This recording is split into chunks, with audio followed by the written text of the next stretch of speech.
Kagabi nga pala sa kasarapan ng tulog namin biglang lakas ng ulan at bigla akong nag-alala sa aking mga alagang pusa dahil nga baka sila'y mabasa.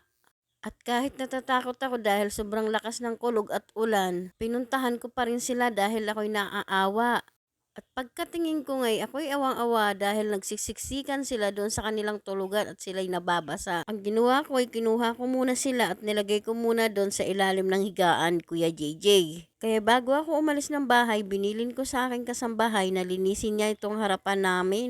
At ilipat tong lamesa na nakalagay dito sa may harap namin dahil nga kagabi dito kami nagsikaan sa labas ng bahay namin. At para dito na lang ilagay yung kulungan ng pusa namin. At para paggabi, pag umuulan nga, hindi na ako mag-aalala sa kanila. At sabi ko, linisin din dahil nga yung tulugan nabasa at pati yung lagayan ng pups nila inabasa din.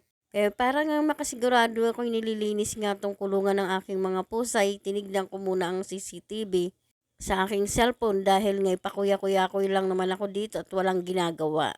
Dahil nga kahit pakuya-kuya-kuy lang ako dito, nag-aalala ako dahil nga malakas pa rin ang ulan bago ako malis ng bahay. So yun na nga, pinapanood ko na nga dito sa aking cellphone habang nililinis tong kulungan ng aking pusa. Wala rin talaga ako masabi dito sa aking kasambahay dahil bukod sa mabait at masunod, at kahit hindi utusan niya, lahat talaga gagawin niya. Kaya naman hindi na iba ang turing namin sa kanya. Bihira ka na lang talaga ngayon makakita ng kasambahay na sa'yo lang ang loyal talaga. Kaya naman niya ay talagang malakas sa akin.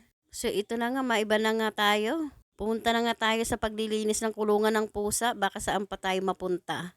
Sa mga hindi pa nakakilala sa aking kasambahay, siya nga pala si Lorna Dean, Tubong Northern Summer. Ang sabi ko nga dyan sa aking kasambahay, ang ipanglinis niya dyan or ipang sabon niya dyan, yung binili ko sa TikTok dahil nga parang amoy alcohol yun. At pagkatapos niyang linisin yung kulungan ng pusa, at dito naman siya sa pagpupustuhan ng kulungan ng aking mga pusa. Sa mga manunood nga dyan or magtatanong na baka mangamoy ang aming harapan dahil nga sa pups ng pusa, hindi nga mangangamoy yan dahil may binili akong buhangin sa kanila na para pag nagpup sila ay doon sila magpupup sa kanilang buhangin. Binili ko ng buhangin sa kanila ay amoy lavender. Kaya pag nagpop sila doon ay hindi mangangamoy o hindi mo maaamoy. Minsan nga kapag nilalambing ko sila at sila'y nagpops, ako'y tuwang-tuwa pa dahil naamoy lavender.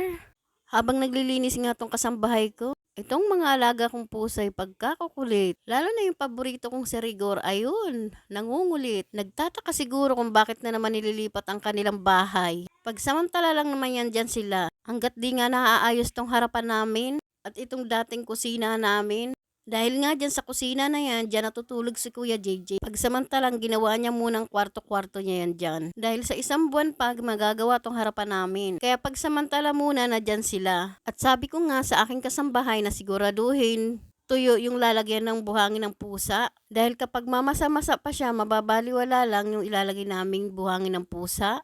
Ito nga pala ang buhangin ng aking mga pusa. Napakamura lang naman niya, sa 10 kilo is nasa 160 lang ata. Kayang-kaya ng bulsa, 'di ba? At ito nga'y maiintindihan ng mga mahihilig sa mga pusa at isa na rin ako doon. Yung mga pusa ko nga na 'yan ay hindi gaya ng sa iba ay mamahalin. Mamahalin nga lang diyan ay si Lucky at si Mimi. Ay si Tisoy Jay napulot lang ni Kuya JJ. Inuwi nga sa akin yan ni Kuya JJ galing pang Maribele. Nung inuwi nga sa akin si Tisoy ay bibing baby pa. Ako'y tuwang-tuwa dahil nga pagka puti-puti niya. Ito naman si Meme, napulot ko lang yan sa kanal. Nung napulot ko nga siya, ako'y awang-awa dahil nga puro putik siya. Iyak siya ng iyak at nakatingin sa akin na para bang gustong iuwi ko na lang siya. Kahit nga naamoy kanal siya, dinampot ko siya at inuwi. Ito nga pala si Meme at ito naman si Tisoy.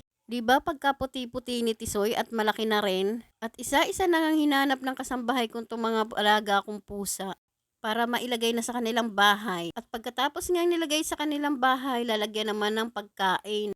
Ito nga yung pagkain nila, ang 1 kilo is nasa 120 lang. Umaabot din yan sa kanila ng 4 na araw. Ito na si Lucky, si Tisoy, si Mimi, at si Rigor nandoon na sa kanilang bahay. At yung tatlo kong namang kuting, hindi ko pa alam kung ano yung papangalan sa kanila. Kung may naiisip kayo dyan at sa mahihilig sa pusa, pakisuggest naman kung ano yung pangalan na maganda. Or pakicomment na lang. So ito na nga, nandito na sila sa kanilang bahay. Kalilinis nga lang yan, ayan, nagkalat na naman sa kanilang bahay.